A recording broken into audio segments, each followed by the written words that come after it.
내일이면 향후 5년 동안 대한민국을 이끌어 나갈 대통령이 확정됩니다. 저희 KBTV에서는 내일 오전 5시부터 오후 1시까지 KBS의 19대 대선 개표 상황을 생방송으로 전해드립니다. 한편 뉴욕 시간으로 내일 저녁 7시에서 늦어도 9시까지는 당선인이 결정될 것으로 보입니다. 다만 뉴욕 시간으로 내일 아침 10시 전후면 어느 정도 윤곽이 나올 것이라는 관측도 높습니다. 프랑스 대통령 선거의 공식 집계 결과 엠마뉴엘 마크롱이 예상을 뛰어넘는 득표율을 기록하며 압승했습니다. 마크롱은 대선 결선 투표에서 2,075만 3,704표를 얻어 유효 득표수의 66.1%를 획득했습니다. 주정부가 스폰서를 제공하는 이른바 주정부 스폰서 비자 제도가 추진됩니다. 론 존슨과 존 맥케인 연방상원의원은 주정부가 스폰서가 돼 외국인을 고용하는 2017 주정부 스폰서 비자 파일럿 프로그램이라는 주정부 스폰서 단기 취업 비자 법안을 발의했습니다. 최근 연방 하원을 통과한 트럼프 케어에 대한 우려가 높아지고 있습니다. 트럼프 케어가 시행되면 미국민들은 지난 7년 동안 누려왔던 의료 혜택을 일부나 전체를 박탈당할 수 있는 상황입니다. 한국 정부가 한국 국적을 포기하는 방식으로 병역 의무에서 벗어난 이들에 대해 한국 국적 회복을 영구적으로 금지하는 방안을 추진하고 있는 것으로 알려졌습니다. 이상은 오늘의 주요 뉴스입니다.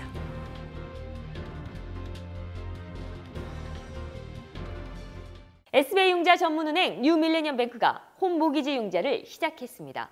신속한 진행과 간단한 서류로 내 집 마련의 꿈을 앞당겨 드립니다. Member of FDIC and equal housing lender.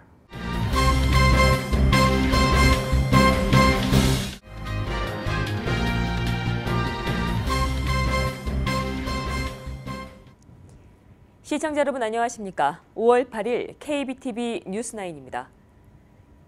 내일이면 향후 5년간 대한민국을 이끌어 나갈 대통령이 확정됩니다.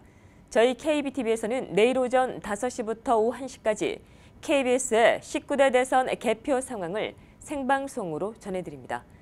대한민국 대통령이 선출되는 순간을 저희 KBTV와 함께 확인하실 수 있습니다. 이번 대선 투표는 한국 시간 9일 오전 6시부터 오후 8시까지 14시간 동안 진행됩니다. 한편 제19대 대통령 선거의 최대 관전 포인트는 주요 후보들의 실제 득표율입니다. 더불어민주당 문재인 대선 후보가 여론조사 공표 금지 이전 실시된 각종 여론조사의 추이대로 1위를 거머쥐고 나아가 과반 지지율을 달성할 수 있을지, 또 자유한국당의 홍준표 대선 후보와 국민의당 안철수 후보가 문 후보를 상대로 역전을 이뤄낼지가 초미의 관심사입니다.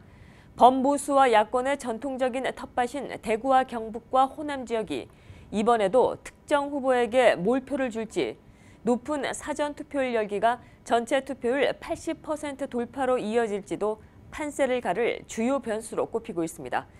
더불어 이약으로 분류되지만 막판 기세를 올리고 있는 바른정당의 유승민과 정의당의 심상정 후보의 최종 득표율이 얼마나 될지도 관심이 모아지고 있습니다.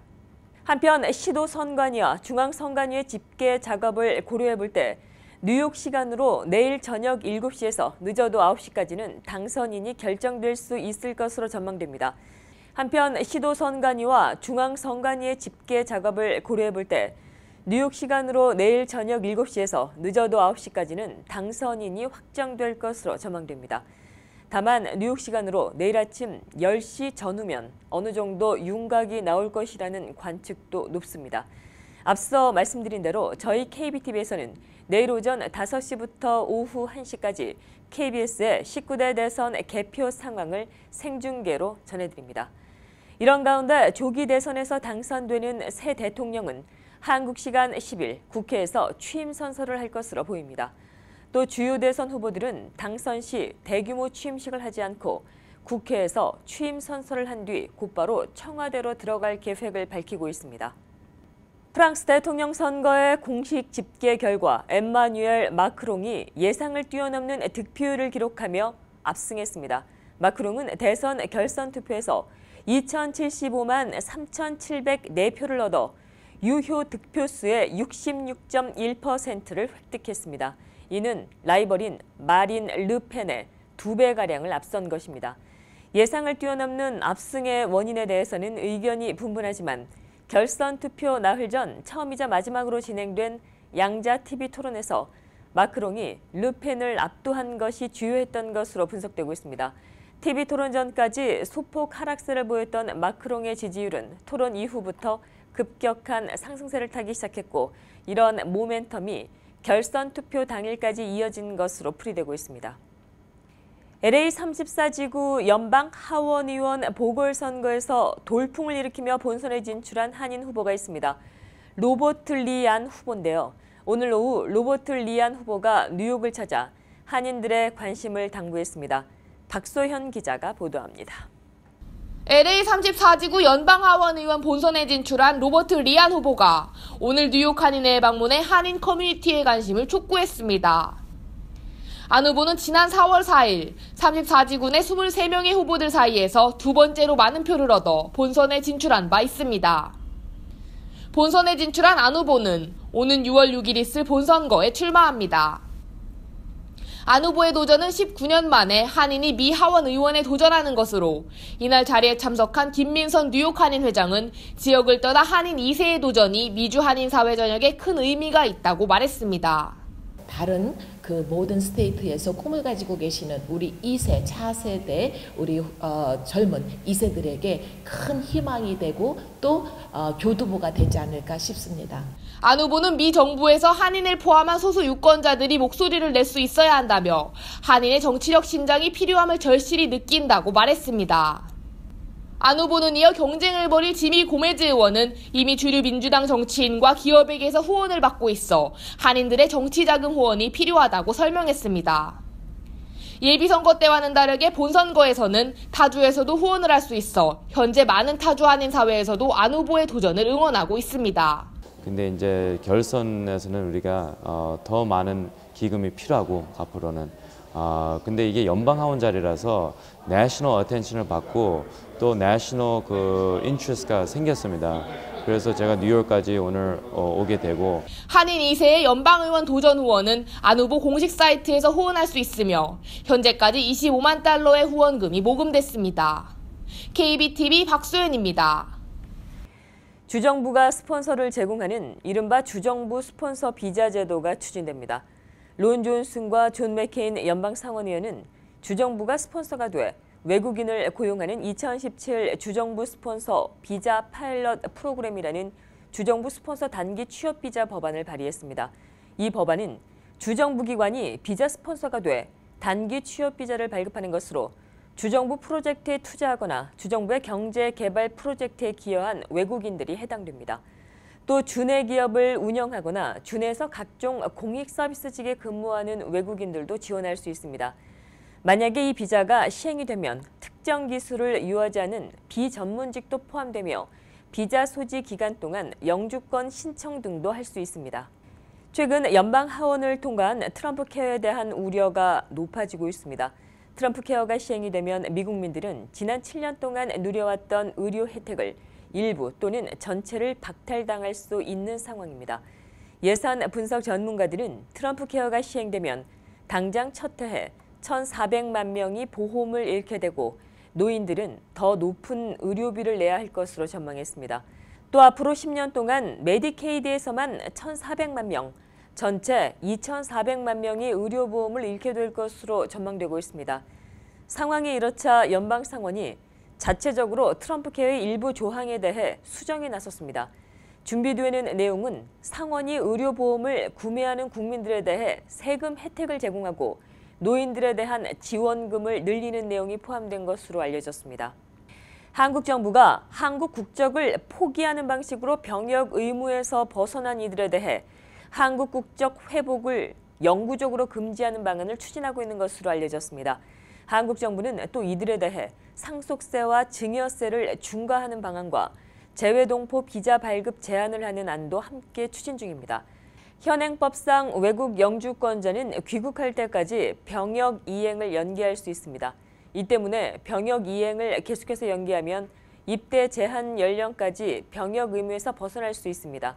현재 국외에 체제하고 있는 거주 병역 의무자가 15만 명에 이르고 있는 것으로 파악되고 있습니다.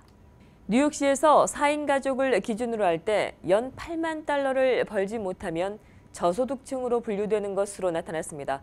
연방주택도시개발부가 최근 발표한 2017년 연방정부 저소득층 지원소득 기준에 따르면 뉴욕시에서는 4인 가족을 기준으로 가구당 연소득이 7만 6,300달러를 넘지 못하면 저소득층으로 분류됩니다. 또 이에 따르면 싱글은 5만 3,450달러, 부부는 6만 1,050달러, 3인 가족은 6만 8,700달러를 넘지 못하면 저소득층으로 분류됩니다. 공항 TSA 검색대를 지날 때 소지품들을 모두 꺼내놓으시죠. 이때 승객들이 챙기지 못하고 두고 간 유실물들이 미국 공항에서 넘쳐난다고 합니다. 유실물을 보관하는 자리가 모자랄 지경입니다. 박소현 기자입니다. 공항 내 수많은 유실물들이 주인을 애타게 기다리고 있습니다. 신발부터 옷, 인형, 심지어는 자동차 열쇠까지. 어떤 승객은 캐리어 전체를 놓고 가기도 합니다. TSA 미 교통안정청이 공항 내 체크포인트에 두고 간 유실물로 골머리를 앓고 있습니다. 교통안정청 대변인 마이클 맥컬시는 지난해 수천 개의 유실물들이 공항 체크포인트에서 발견됐다며 2017년 4개월 동안 미시간 공항에서만 생긴 유실물은 노트북 158대, 휴대전화 59대, 안경은 700개에 이른다고 말했습니다. 맥컬시는 TSA 공식 사이트에서 국내 440개 공항에서 발생한 유실물 리스트를 확인할 수 있다고 말했습니다. You can go to our website, tsa.gov. We've got a list of every lost and found number across the country at all 440 airports where we have a presence. 교통안정청은 다가오는 휴가 시즌에 유실물이 더 많이 생길 것을 우려하며 지금까지 보관하고 있는 유실물들로도 자리가 모자른 만큼 공항 이용객들의 각별한 주의를 당부했습니다. 한편 공항에서 발견된 유실물은 공항 측에서 30일을 보관 후 주인이 나타나지 않으면 해당 주에 기부하거나 경매에 넘겨집니다. KBTV 박소연입니다. 제조업에서만 주로 쓰였던 로봇이 이제는 사람의 노동력이 필요한 서비스 분야에서도 활약을 하고 있습니다. 이렇듯 로봇의 사용 영역이 확대되자 로봇세 도입의 찬반 논쟁이 뜨겁습니다. 박소현 기자입니다. IT 업계를 중심으로 로봇세 논란이 일고 있습니다. 샌프란시스코에 있는 대형 쇼핑몰에는 로봇이 커피 주문부터 완성까지 단 2분 만에 끝냅니다. 커피 맛도 사람이 만든 것과 큰 차이가 없습니다. 이처럼 미국에서 로봇의 사용 영역이 빠르게 확대하자 IT 업계를 중심으로 로봇세 논란이 일고 있습니다. 일자리가 사라지면 소득세도 거둘 수 없기 때문에 소득 재분배를 위해서라도 로봇세 도입이 필요하다는 주장입니다. 하지만 로봇세 도입에 반대하는 목소리도 높습니다. 레리 서머즈 전 미국 재무장관은 로봇에 세금을 부과하는 것은 로봇 개발과 생산을 가로막는 일이라고 비난했습니다. 이런 가운데 재임 김 샌프란시스코 시 의원은 미 언론과의 인터뷰에서 IT 분야로 빠르게 성장하고 있는 샌프란시스코 역시 로봇세를 고려하고 있다고 말했습니다. 김 의원은 첨단 산업에 종사하고 있는 직업군들을 만나 로봇세의 가능성에 대해 이야기를 나눴다며 텍스 페널티나 로봇의 개발을 저지한다는 반대의 의견을 잘 수렴해 이를 보완하는 등 로봇세에 대해 지속적인 논의를 이어갈 것이라고 덧붙였습니다. 한편 로봇 산업의 발전으로 2014년 이후 16만 3천 개의 일자리가 감소했고 세계경제 포럼에 따르면 2020년까지 로봇으로 인해 전 세계 총 710만 개의 일자리가 사라질 것이라는 전망이 나오고 있습니다. KBTV 박소연입니다. 북한이 또 미국인을 적대 행위 혐의로 억류했다고 발표했습니다. 이번에 억류된 인물도 지난번처럼 평양과학기술대학 관계자로 알려졌습니다. 북한이 미국을 압박하기 위한 수단으로 보입니다. 김희삭 기자가 보도합니다. 북한이 평양과학기술대학 관계자인 미국인 김학송 씨를 적대행위 혐의로 6일 억류했다고 밝혔습니다. 지난달 22일 평양과기대 강의를 마치고 출국하려다 억류된 김상덕 씨에 이어 두 번째입니다. 김학송 씨의 아내는 미국의 소리 방송과의 인터뷰에서 남편은 중국 동포 출신의 미국 시민권자로 3년 전부터 평양과기대의 농장을 관리했다고 말했습니다. 또 김 씨가 북한의 농업 신기술 보급과 개발을 통해 북한 식량 사정을 개선하려 했다며 억류 이유를 도저히 알지 못하겠다고 말했습니다. 이로써 북한에 억류된 미국인은 김동철 목사와 대학생 원비어 씨를 비롯해 모두 4명으로 늘어났습니다. 정세가 불리할 때마다 미국인을 인질로 잡아 대미 압박카드로 악용하는 북한의 무차별 인질 외교가 반복되는 것입니다. 최근 잇따른 미국인 억류는 북한 국가보위성이 김원홍 해임 이후 땅에 떨어진 위상을 회복하고 김정은에게 충성을 과시하려는 차원이라는 분석도 나오고 있습니다. KBTV 김희삭입니다. 북한의 핵과 미사일 문제를 둘러싸고 긴장이 계속되고 있는 가운데 미국과 북한이 극비 협의에 나서기로 했다고 일본 TV 아사히가 보도했습니다. 극비 협의를 위해 북한 외무성의 미국 담당 국장이 출국한 것으로 알려졌습니다. 김희삭 기자가 보도합니다. TV 아사히는 북한의 미국통으로 알려진 최선희 외무성 미주국장이 미국과의 극비 협의를 위해 출국했다고 밝혔습니다. 어제 중국 베이징을 경유해 북미 접촉이 예정된 유럽으로 출발했다는 것입니다.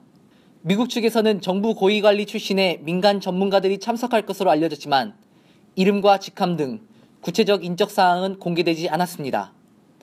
이번 접촉에서는 북한의 핵과 미사일 문제는 물론 향후 북미 관계 등에 대해서도 논의가 이루어질 것으로 보인다고 TV 아사히는 분석했습니다. 트럼프 미국 대통령이 조건이 정비되면 북한 측과 대화할 의사가 있음을 내비친 만큼 북한 측이 이번 접촉에서 어떤 요구를 내놓을지 주목된다고 덧붙였습니다. 이와 관련해 베이징의 한 소식통은 최선희와 중국 측과의 접촉은 없었던 것으로 안다고 전했습니다. 또 다른 소식통은 이번 협의는 의견 교환일 뿐이며 당국 간 협상으로 과대 해석할 필요는 없다고 전했습니다. KBTV 김희삭입니다. 미국 군사 우주선 X-37B가 2년간의 우주 임무를 마치고 지구로 귀환했습니다.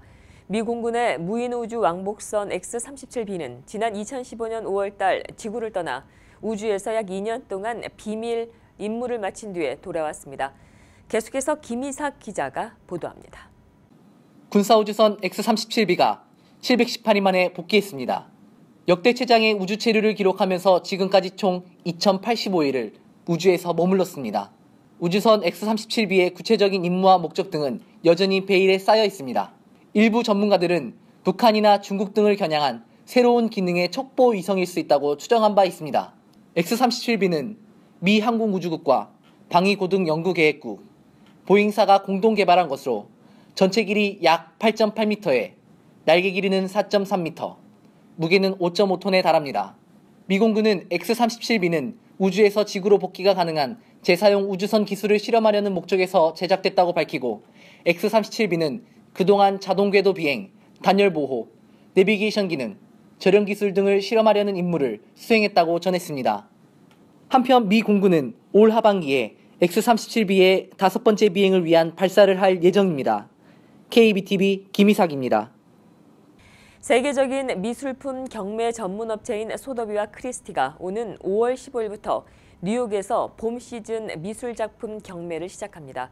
이번 경매에서는 20세기와 21세기의 유명한 조각품과 그림들이 나옵니다. 박소현 기자가 보도합니다. 세계적인 미술품 경매 전문 업체인 소더비와 크리스티가 뉴욕에서 봄 시즌 미술작품 경매를 시작합니다. 뉴욕시에서 치러지는 이번 경매에서는 20세기와 21세기의 유명 조각품과 그림들이 선보일 예정입니다. 소더비에서는 미국의 검은 피카소라고 불리는 장 미셸 바스키아의 작품과 뉴욕 출신의 팝 아티스트 로이 리히텐슈타인의 작품 등이 나옵니다. 특히 장 미셸 바스키아의 작품은 어떠한 박물관에서도 내걸린 적이 없기 때문에 많은 이들의 관심이 쏠리고 있습니다. This is also a painting that has never seen in public in any museum shows. This was nobody knew where this painting was. 크리스티 경매장에서도 팝 아티스트 리히텐슈타인의 작품이 경매에 나오며 우리가 잘 알고 있는 팝 아트의 선구자 앤디 워홀과 파블로 피카소의 유명 작품들이 나올 예정입니다. We have some amazing highlights that haven't been seen in many years. 한편 인상파 화가의 작품들과 모던 아트 경매는 크리스티에서 오는 5월 15일, 소더비에서 5월 16일에 각각 진행되며 현대미술 경매는 크리스티에서 오는 17일, 소더비는 같은 날 저녁에 진행됩니다. KBTV 박소연입니다.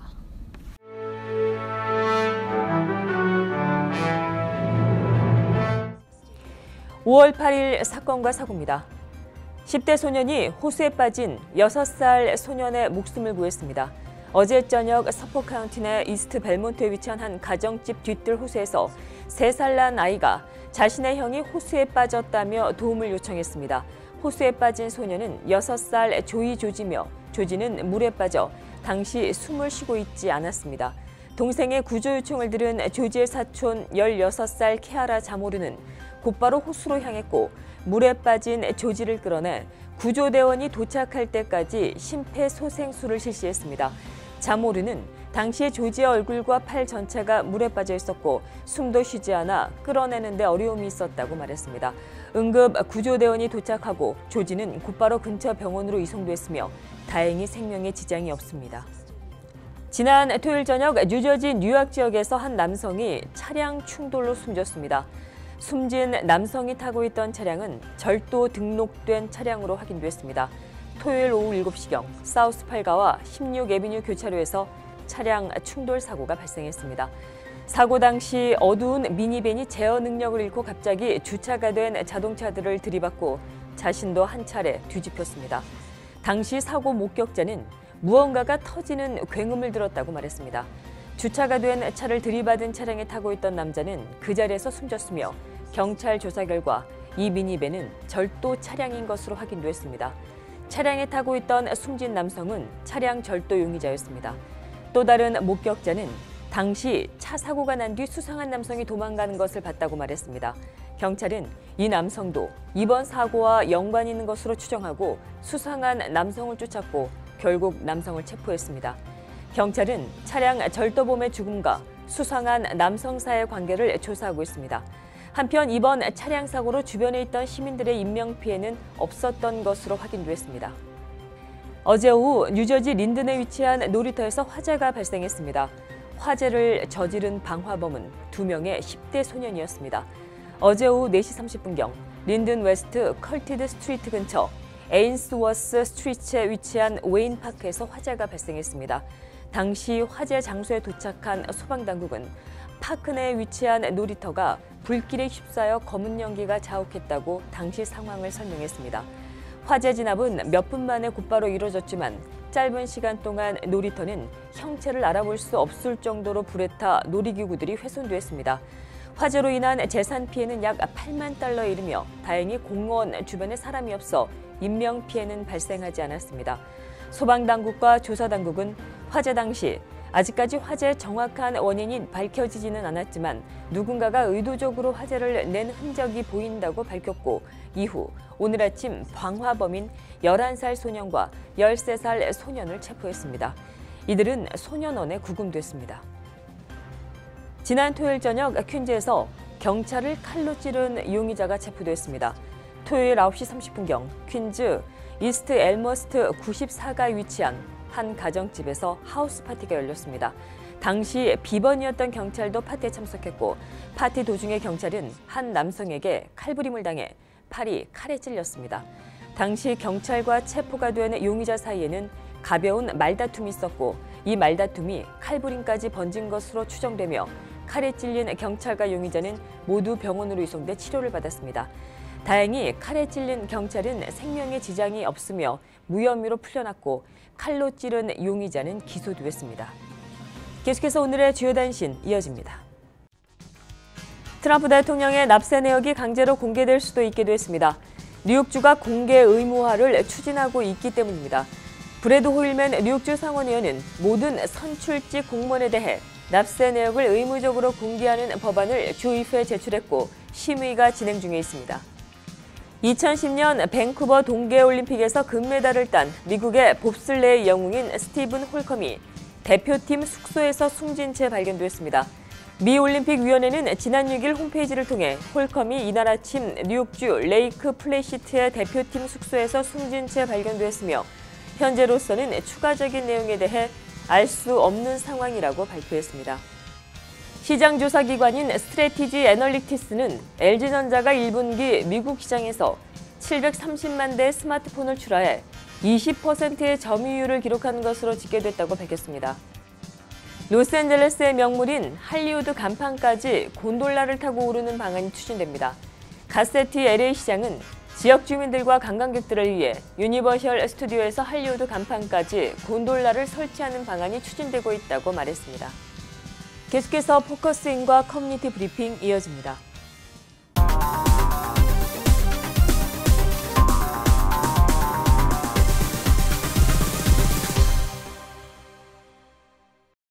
네, 오랜 시간 뉴욕 한인사회에서 그 봉사단체를 이끌어오신 분이 계십니다. 바로 뉴욕 한인 봉사센터 KCS의 김강석 회장님이십니다. 오늘 이 자리에 김강석 회장님 모셨습니다. 관련된 얘기 나눠보도록 하겠습니다. 안녕하십니까? 안녕하십니까? 네네, 회장님. 그 뉴욕 한인 봉사센터 KCS 어느 정도 이끌어오셨지요? 이끌었다기보다 저한테 기회를 주셨죠. 그래서 89년도에 제가 KCS에 이제 일을 시작했습니다. 네네. 89년도면은 아까 28년째 정도 된 거예요? 그 정도 될 겁니다. 제가 3년 일하다가 1년 동안 어떻게 시에 가서 일을 기회가 생겼어요. 그래서 시에서 일하다가 돌아와라 그래서 1년 있다가 다시 돌아와가지고 네네. 그 자리에 돌아와서 또 일을 한 것이 네네. 이제까지 왔습니다. 네네. 이렇게 한인사회 우리 회장님처럼 긴 시간 동안 이렇게 단체에서 몸담고 계신 분은 없으시지요? 아마 처음 그러실 겁니다. 네네, 그러시죠. 예, 아무래도 여러 가지 뭐 진짜 이 비영리 관련된 단체에 관련돼서 누구보다도 전문가시라는 생각이 좀 드는데요. 아무래도 그 비영리 단체를 이끌다 보면 어려우신 점도 많았을 거라는 생각이 듭니다. 어떠셨나요? 처음에 어려웠던 거는 이게 그 전문성의 교류가 많이 어려웠어요. 근데 이제 그것도 하나의 자극이 됐죠. 기왕이면 내가 다른 기관에서 일하는 것보다 한인사회에서 일을 해서 그것이 하나의 전문적인 기관이 돼가지고 그 메인스트림에도 좀 내놓을 수 있는 기관이 되면 좋겠다. 그것은 하나의 자극이었어요. 그래서 그건 뭐 약점보다는 당연히 해야 될 일이었기 때문에 저는 하나의 챌린지를 가지고 일을 했던 그런 그 가치 있는 일이었습니다. 네네. 그 아무래도 회장님 같은 분이 이제 또 계속해서 이제 좀 나오셔서 한인 사회를 위해서 좀 많은 일들을 좀 해주셨으면 하는 그런 바람이 생기는데요. 그 부분에 관련돼서는 어떻게 지금 보고 계신가요? 처음에 이제 정부에 칸트랙을 할 때 그 개념이 상당히 약했죠. 그래서 정부에서 참여하게 되면 리포트 할 것도 많고 큰 돈 주는 것도 아니고 작게 주는데도 요구가 많으니까 어떤 기관에서는 싫어한 적도 있어요. 하지만 이제 제가 그걸 하나 만들어서 또 키워나가니까 이렇게 하면 되는구나. 하나의 이제 그 먼저 시범적으로 하다 보니까 다른 기관에서도 이렇게 하면 되는구나 하는 그러다 보니까 서로 이제 어깨동무를 할 수 있고 그게 이제 한인사회 그 인프라가 구축되는 과정이었던 것 같아요. 그래서 지금은 또 이제 2세대에 대해서 많이 신경 써야 되니까 2세들이 그것을 잘 그 바톤을 받아서 오히려 잘 개발할 수 있게끔 하는 것이 이제 현재 한인사의 모습인 것 같습니다. 네네, 그러시군요. KCS는 참 지금 뭐 말씀도 주셨지만 어떤 시정부의 어떤 재정 지원이나 뭐 주정부나 뭐 또 나아가서는 연방까지 여러 가지 이제 그 지원적인 부분에서도 참 잘 이렇게 이끌어 오시는 것 같은데 뭐 다른 지금 비영리 단체도 잘 이끌어 오시는 것들도 지금 꽤 되십니다. 좋습니다. 네네, 좀 이렇게 좀 주시고 싶은 어떤 뭐 노하우랄까요? 이제 많이 처음보다는 이제 서로 상의할 수가 있는 게 된 것 같아요. 서로 이해하니까. 한인사회 내에서도요. 그리고 이제 연계할 수가 있고 또 그러다 보니까 한인사회가 이해하니까 타민족하고도 연결될 수 있는 것 같고 그게 많이 성장된 것 같습니다. 그래서 우리의 시간이 헛되진 않았구나 하는 감사함도 있고 또 많은 분들이 도우셨어요. 이 KCS 이렇게 돌아보면은 참 프로그램을 해야 되지만 또 에셋이 없잖아요. 그러면 이 건물이 하나 있을 때는 굉장히 그 에피션시가 높아져요. 프로포저를 할 때 렌트를 우리가 프리로 받습니다. 그러면 그만큼의 그 펀딩 그 컴피티션이 좋아지죠. 그리고 실제적으로 그만큼의 비용을 갖다가 전략해서 프로그램에 투입을 하니까 프로그램의 그 질도 나아지고 또 그것을 또 개발할 수 있는 가능성도 있고 그래서 에셋이 매우 중요했는데 또한 그 건물이 있다는 것 자체는 프로그램뿐만 아니라 커뮤니티가 하나 될 수 있는 그런 또 다른 분야의 커뮤니티가 결석이 됩니다. 그래서 그런 건물 쪽도 많이 신경을 써왔고 세 가지 중요한 일이더라고요. 프로그램을 어떻게 니드를 항상 분석을 해서 그것을 갖다가 미트시키느냐 두 번째는 에셋을 어떻게 개발하느냐, 셋째는 이것이 어떻게 커뮤니티에 정착을 해서 이제는 세대를 넘어서 갈 수 있느냐. 그런 그 세 가지의 중요한 컴포넌트들이 있더라고요. 네네.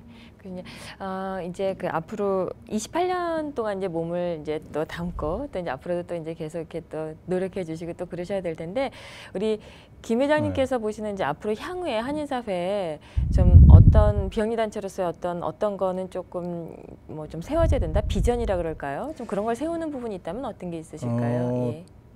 오히려 소셜 서비스 계통은 이제 자리를 잡아가는 것 같아요.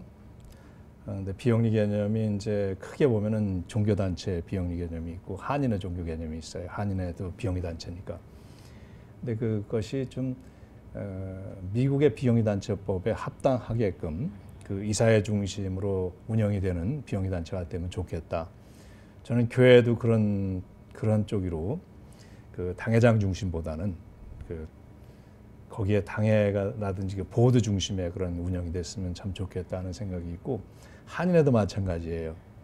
그 이사회가 중심이 돼서 회장을 선임하는 것이 비영리법에 맞으니까 또 그런 쪽으로 해야만 세대 간의 어떤 그 트랜스포트 가능할 것 같고 미국 비영리법을 보면은 왜 그래야 되는지를 충분히 알 수 있거든요. 근데 다행히 이제 소셜 서비스 쪽에서는 그거는 정리가 됐어요. 이사회 중심으로 움직이고 또 그것이 이제 자리를 잡았고 실제적으로 운영되고 있고 이세한테도 들어와서 일을 시작하고 있으니까 그런 쪽에서는 발전되고 있다고 봅니다. 근데 이제 권하고 싶은 것은 아무리 힘들더라도 처음에 올바르게 가면은 처음에 힘들지만 나중에 편해요. 네네. 처음에 편법을 쓰면 이렇게 길이 멀어져 가지고 나중에 갈 길이 너무 멀어요. 네. 그러다 보니까 돌아갈 수도 없고 아주 진퇴양난에 빠지는 경우가 많아요. 그래서 처음부터 좀 듣더라도 그 비영리법에 맞게끔 가시면은 나중에 훨씬 더 빠르고 효율성이 높다 그렇게 생각이 들어요. 네네. 오늘 뭐 굉장히 좋은 말씀 주신 것 같으세요. 정도를 걷는 것이 곧 가장 빠른 길일 수 있다라는 그런 생각이 경험해 보니까 그렇더라고요. 네네. 네. 예, 알겠습니다. 네, 감사합니다. 오늘 잘해주셔서. 감사합니다. 네.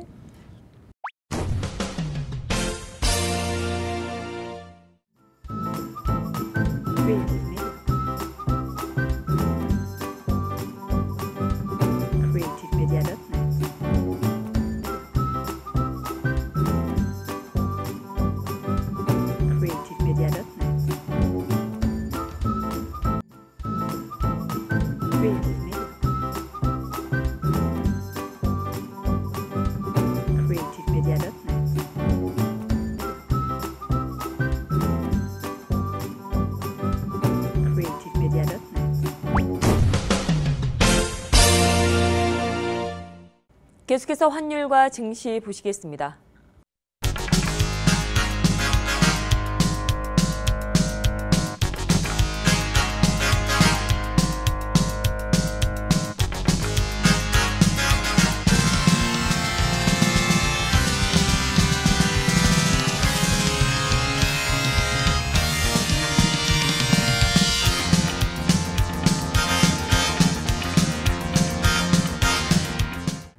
뉴욕과 뉴저지 지역의 날씨 알아봅니다. 건강한 가정, 행복한 한인사회를 위해 함께합니다. 한국인을 아는 병원, 실력 있는 병원, 홀리네임 병원. KBTV 오늘의 날씨는 홀리네임 병원에서 제공합니다.